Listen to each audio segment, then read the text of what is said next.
This is TDR Prism, a new spectrum analyzer by TDR. It was recently released as part of a new plugin suite that has mostly specialized dynamic EQs, and this is the only freebie. You probably know it already because Black Friday deals are just spamming the producer community non-stop right now. I mostly ignore all that stuff because most of the stuff is just like, it doesn't really have a purpose. It is just released for Black Friday. But I truly believe that Prism is a bit of an exception, because it comes with the auditory masking feature, which lets you en and disable a visualization that shows you the frequency masking between two tracks.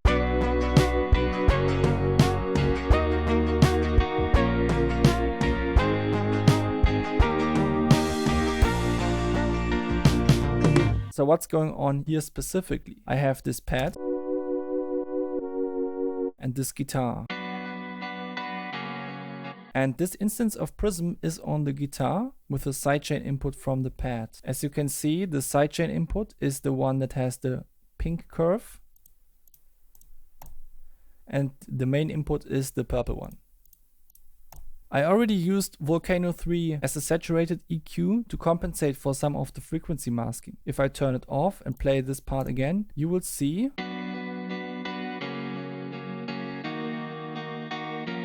that there is a lot of clashing stuff around the area between 200 and 500 Hz. And as you can see, there is a bit of a dip here at 376. I also added some boosts next to it in order to make the guitar stand out from the pad a little bit at the points where the pad is a little bit quieter anyway. Let's listen to this AB.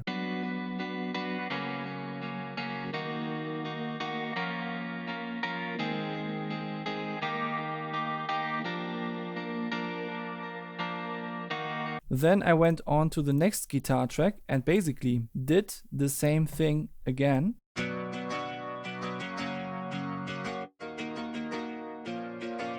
Here there was a bit of a special case because this guitar track actually had some content below the part where it clashes with the pad, so I could boost that. And then there is also this ARP.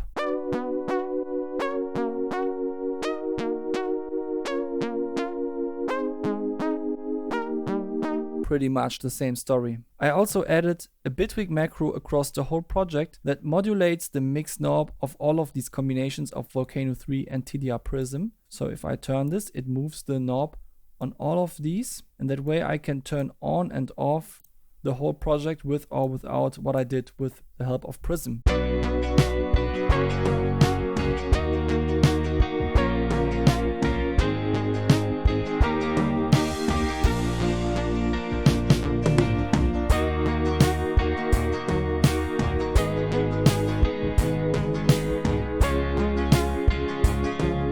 Okay, first of all, yeah, there is a little bit of a loudness difference. I think I didn't compensate that perfectly. Secondly, yes, the second signal does sound better. It just has to sound better because there are a lot of finely defined boosts in the mid-range on all of these tracks to boost the individual sweet spots. The real question is, if I didn't have the sidechain feature of Prism, would I have come up with a solution to reduce this frequency on all of these sounds in order to make some more space for the pad? Would I have intuitively come up with the same solution just by listening? Or would the frequency masking have fooled me into a bad mix? I'm not sure. I like that there is a tool for solving this. I don't feel like it's totally necessary, but it's pretty cool. And I just tried it and it works. So yeah, this is the video about it. Also let me know what kind of stuff you got from Black Friday. Is there anything that you really liked from the deals so far, or is it just all bullshit? That's something I would really love to know. Also, have you tried Prism as well? Do you know something about it that I don't know yet? Maybe some tricks that make it even easier to come up with good use cases for finding frequency masking or stuff, or even some other use cases for the sidechain that I haven't seen yet?